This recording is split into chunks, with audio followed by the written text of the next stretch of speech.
Comment entrer dans le moment présent ou le silence yogique? Troisième technique, c'est parti.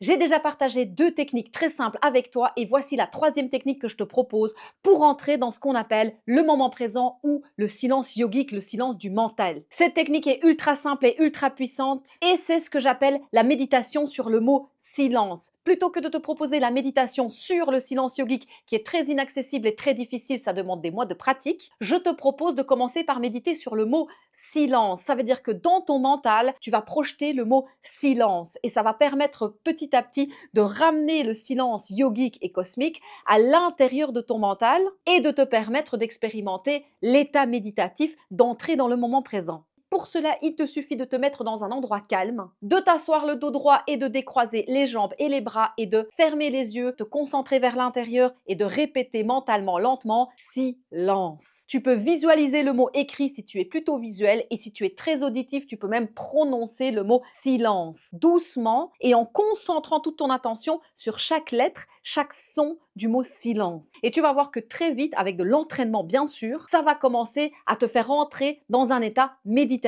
de silence yogique ou dans l'entrée du moment présent. Et cette technique est très puissante, tu n'es même pas obligé d'être forcément assis en tailleur dans un endroit calme, tu peux même être en pleine dispute ou en plein cercle vicieux karmique de l'ego et commencer à répéter dans ta tête silence, silence, silence. Et tu vas voir que ça m'a ramené un calme, une clarté et un discernement que tu n'aurais pas eu si tu n'avais pas utilisé la technique à ce moment-là. Et si tu souhaites aller encore plus loin, je t'invite bien sûr à notre séance mensuelle de guérison gratuite, pranique et invocatoire. Et au prochain live, nous travaillerons sur le chakra du cœur et le chakra du plexus solaire, qui sont les deux centres des émotions et qui sont liés à la plupart des karmas négatifs qu'on se manifeste dans notre vie.